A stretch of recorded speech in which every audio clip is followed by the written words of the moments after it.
사도신경으로 신앙 고백 드림으로 새벽 예배 시작합니다. 전능하사 천지를 만드신 하나님 아버지를 내가 믿사오며 그 외아들 우리 주 예수 그리스도를 믿사오니 이는 성령으로 잉태하사 동정녀 마리아에게 나시고 본디오 빌라도에게 고난을 받으사 십자가에 못 박혀 죽으시고 장사한 지 사흘 만에 죽은 자 가운데서 다시 살아나시며 하늘에 오르사 전능하신 하나님 우편에 앉아 계시다가 저리로서 산자와 죽은 자를 심판하러 오시리라.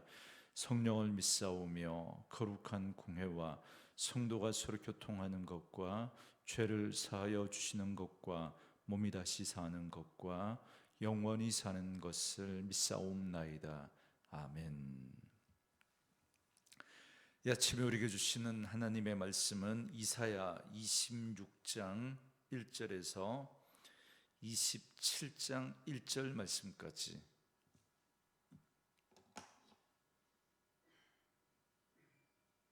이사야 26장 1절에서 27장 1절 말씀까지 말씀 찾으셨으면 한 목소리로 같이 읽습니다. 그날에 유다 땅에서 이 노래를 부르리라. 우리에게 견고한 성읍이 있음이여 여호와께서 구원을 성벽과 외벽으로 삼으시리로다. 너희는 문들을 열고 신의를 지키는 의로운 나라가 들어오게 할지어다. 주께서 심지가 견고한 자를 평강하고 평강하도록 지키시리니 이는 그가 주를 신뢰함이니이다. 너희는 여호와를 영원히 신뢰하라. 주 여호와는 영원한 반석이심이로다. 높은 데 거주하는 자를 낮추시며 솟은 성을 헐어 땅에 엎으시되 진토에 미치게 하셨도다. 발이 그것을 밟으리니 곧 빈궁한 자의 발과 곰핍한 자의 걸음이로다. 의인의 길은 정직함이요 정직하신 주께서 의인의 첩경을 평탄하게 하시도다. 여호와여, 주께서 심판하시는 길에서 우리가 주를 기다려 싸우며 주의 이름을 위하여 또 주를 기억하려고 우리 영혼이 사모하나이다. 밤에 내 영혼이 주를 사모하여 싸운즉 내 중심이 주를 간절히 구하오리니 이는 주께서 땅에서 심판하시는 때에 세계의 거민이 의를 배움이니이다. 악인은 은총을 입을지라도 의를 배우지 아니하며 정직한 자의 땅에서 불의를 행하고 여호와의 위엄을 돌아보지 아니하는도다. 여호와여, 주의 손이 높이 들릴지라도 그들이 보지 아니하오나 백성을 위하시는 주의 열성을 보면 부끄러워할 것이라. 불이 주의 대적들을 사르리이다. 여호와여, 주께서 우리를 위하여 평강을 베푸시오리니 주께서 우리의 모든 일도 우리를 위하여 이루심이니이다. 여호와 우리 하나님이시여, 주 외에 다른 주들이 우리를 관할하여 싸우나 우리는 주만 의지하고 주의 이름을 부르리이다. 그들은 죽었은즉 다시 살지 못하겠고 사망하였은즉 일어나지 못할 것이니 이는 주께서 벌하여 그들을 멸하사 그들의 모든 기억을 없이 하셨음이니이다. 여호와여, 주께서 이 나라를 더 크게 하셨고 이 나라를 더 크게 하셨나이다. 스스로 영광을 얻으시고 이 땅의 모든 경계를 확장하셨나이다. 여호와여, 그들이 환난 중에 주를 앙모하여 싸우며 주의 징벌이 그들에게 임할 때에 그들이 간절히 주께 기도하였나이다. 여호와여, 잉태한 여인이 산기가 임박하여 산고를 겪으며 부르짖음같이 우리가 주 앞에서 그와 같으니이다. 우리가 잉태하고 산고를 당하였을지라도 바람을 낳은 것 같아서 땅에 구원을 베풀지 못하였고 세계의 거민을 출산하지 못하였나이다. 주의 죽은 자들은 살아나고 그들의 시체들은 일어나리이다. 티끌에 누운 자들아, 너희는 깨어 노래하라.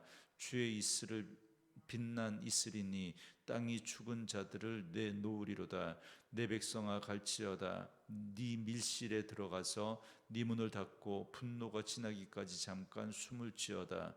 보라, 여호와께서 그의 처소에서 나오사 땅의 거민의 죄악을 벌하실 것이라. 땅이 그 위에 잦았던 피를 드러내고 그 살해당한 자를 다시 덮지 아니하리라.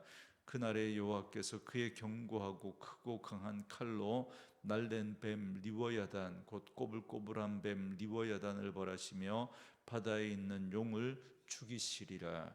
아멘.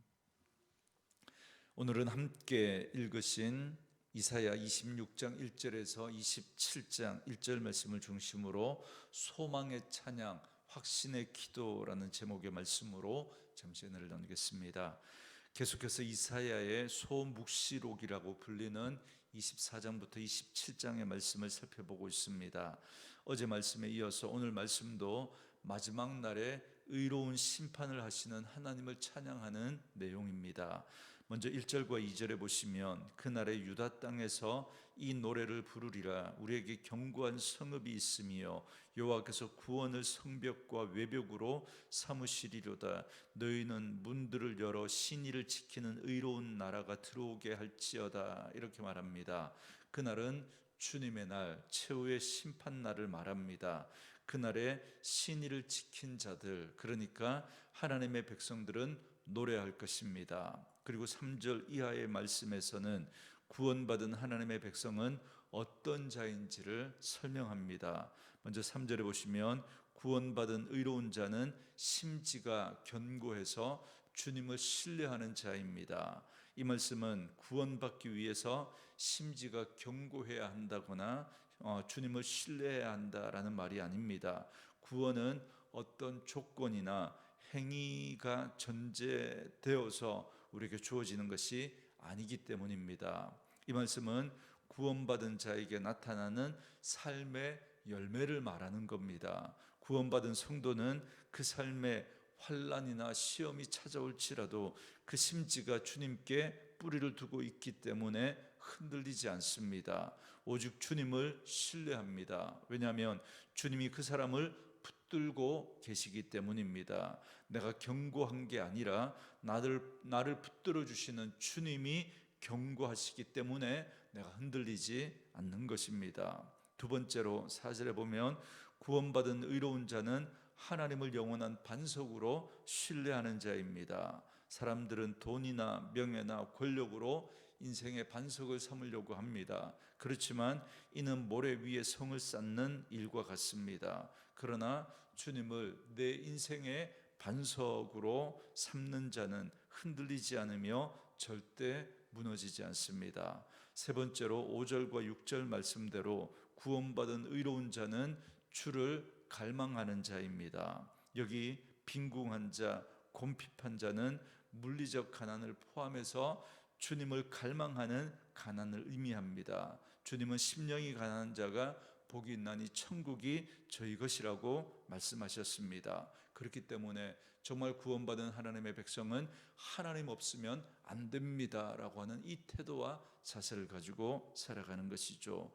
하나님 말고 의지할 것이 많은 사람은 빈궁한 자, 곰핍한 자가 아닙니다. 구원받은 자는 가난한 자로서 아무 의지할 것이 없이 오직 주님만을 갈망합니다. 네 번째로 7절 말씀처럼 구원받은 의로운 자는 정직한 자입니다. 정직한 자는 주께서 그 길을 평탄하게 하십니다. 지금 정직하다는 이유로 환난과 시험을 당할 수는 있지만 궁극적으로 그 길을 평탄케 해 주신다라는 것입니다. 이처럼 의로운 하나님의 백성에게는 이러한 삶의 열매가 나타납니다. 이는 구원의 조건이 아니라 구원의 결과로 우리에게 나타나는 것입니다. 만일 구원의 조건으로 이 같은 열매를 우리에게 요구하셨다면 결코 우리는 구원받지 못했을 것입니다. 그러나 주님께서 우리를 의롭게 하셨고 이렇게 살아갈 수 있도록 붙잡아 주심으로 우리가 이와 같은 삶의 열매를 맺게 되는 것입니다.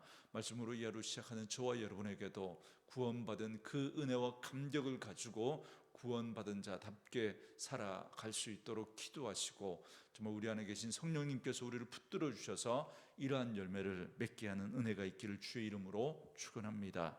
계속해서 8절부터 15절까지는 여호와의 날에 악인을 심판하시는 공의로우신 하나님을 찬양하는 노래입니다. 의인은 주님이 다시 오신다는 사실을 늘 기억하며 살아가는 사람들입니다. 그런데 주님의 오심을 기다리지 않고 살아가는 자들이 있습니다. 그들을 악인이라고 부릅니다. 여러분 10절에 보면 악인은 은총을 입을지라도 의를 배우지 아니하며 정직한 자의 땅에서 불의를 행하고 여호와의 위엄을 돌아보지 아니하는도다 그럽니다. 악인은 하나님의 은혜를 입고도 의롭게 살아가지 못합니다. 여전히 불의를 행하고 하나님을 기억하지 못하고 살아갑니다. 하나님께서 손을 높이 드셔서 그들을 치심으로 깨달을 수 있도록 알려주셔도 하나님을 바라보지 않습니다. 결국 그들은 부끄러움을 당하고 심판을 당하고 말 것입니다.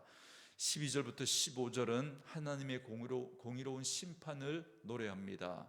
주께서 의로운 자에게 평강을 베푸시고 모든 일을 이루어 주십니다. 그래서 이제 하나님만 의지하고 하나님의 이름만 부르며 살아갑니다. 하나님 외에 우리가 의지하는 세상의 모든 우상들은 다 죽은 것들입니다. 하나님 앞에서 우상은 살지 못하고 일어나지 못합니다. 하나님께서는 그 모든 우상을 벌하여 멸하십니다. 오직 여호와 하나님만이 우리를 크게 하시고 하나님의 영광을 드러내시고자 우리의 경계를 확장시켜 주시는 것입니다. 그리고 이제 16절부터 21절까지는 이스라엘 백성들이 자신이 지은 죄로 인해서 징벌을 당하는 환난 속에서 구원의 소망을 노래하고 있습니다. 16절에 여호와여 그들이 환난 중에 주를 앙모하여 싸우며 주의 징벌이 그에게 임할 때 그들이 간절히 주께 기도하였나이다 그럽니다. 여기서 환난은 하나님의 백성들이 자기 죄로 인해 당하는 징벌을 말합니다. 환난 중에도 자신이 지은 죄를 깨닫고 기도한다라는 사실이 중요합니다. 그리고 17절에 보면 이스라엘 백성들은 자신을 산기가 임박한 잉태한 여인으로 묘사합니다. 상고를 겪으면서 출산하였는데 낳은 것이 바람 같다라고 말합니다. 생명을 출산한 것이 아니라 바람을 출산했다라는 건 아무 의미 없는 출산이었음을 말하는 것입니다. 이는 이 세상을 구원하시려는 하나님의 계획 가운데 이스라엘은 선민으로 택함을 받았지만 자신의 사명을 망각한 채 살았음을 고백하는 것입니다. 그러나 그들은 자신의 잘못을 깨닫고 뉘우쳤습니다. 그랬을 때 하나님께서 그들을 다시 살려주셨습니다. 20절에 보면 그때 하나님은 구원받은 백성들에게 밀실에 들어가 잠깐 숨으라고 하십니다. 왜냐하면 하나님의 진노가 이 땅에 쏟아질 것이기 때문입니다. 마치 애굽에 내린 마지막 재앙 때 양의 피를 문설주와 임방에 바르고 숨어있게 하신 후에 애굽의 장자의 죽음을 내리사 그 모든 죽음의 재앙에서 이스라엘을 건지셨던 것처럼 그렇게 하나님께서 이 땅을 심판하신다는 겁니다. 그리고 마지막으로 27장 1절 말씀을 보시기 바랍니다. 그날에 여호와께서 그의 견고하고 크고 강한 칼로 날랜 뱀 리워야단 곧 꼬불꼬불한 뱀 리워야단을 벌하시며 바다에 있는 용을 죽이시리라 그럽니다. 그날에 리워야단으로 상징되어지는 악의 세력에 대한 심판을 선언하시며 하나님께서 공의롭게 심판하실 것을 말씀합니다. 리워야단은 고대 근동 사회의 무시무시한 바다 괴물로 이렇게 여겨졌던 존재였습니다. 이 말씀은 리워야단이 실제 존재했다라는 것이 아니라 그런 악한 존재들, 그러니까 사단으로 상징되어지죠. 그 사단으로 가리켜지는 그 존재들을 하나님이 심판하신다라는 표현입니다. 오늘 본문은 세 가지 노래를 부르라고 말씀합니다. 첫 번째, 우리를 구원하신 하나님을 노래하고, 두 번째로 악인을 심판하신 공의로운 하나님을 노래하고, 세 번째로 설사 우리가 범죄했을지라도 그 징벌 가운데에서도 우리를 구원하실 하나님을 노래하라라는 것입니다. 그럼 우리는 늘 하나님을 부르고 하나님을 찬양해야 합니다. 환난 중에도 우리는 감사와 기쁨으로 노래할 수 있어야 합니다. 왜냐하면 하나님은 창세전에 우리를 그리스도 안에서 하나님의 자녀로 택하셨기 때문입니다. 그리고 한번 택하신 자녀를 하나님은 신실하신 사랑으로 끝까지 붙들어 주십니다. 그러므로 이제 구원의 은총과 사랑 안에서 더욱 하나님의 자녀답게 이 땅을 살아가며 다시 오실 주님을 바라보며 구원의 소망으로 더욱 하나님을 찬양하는 저와 여러분 되어줄 수 있기를 주님의 이름으로 축원합니다. 우리 주신 말씀 묵상하시면서 이 찬양 함께 들으시며 기도하는 시간 갖겠습니다.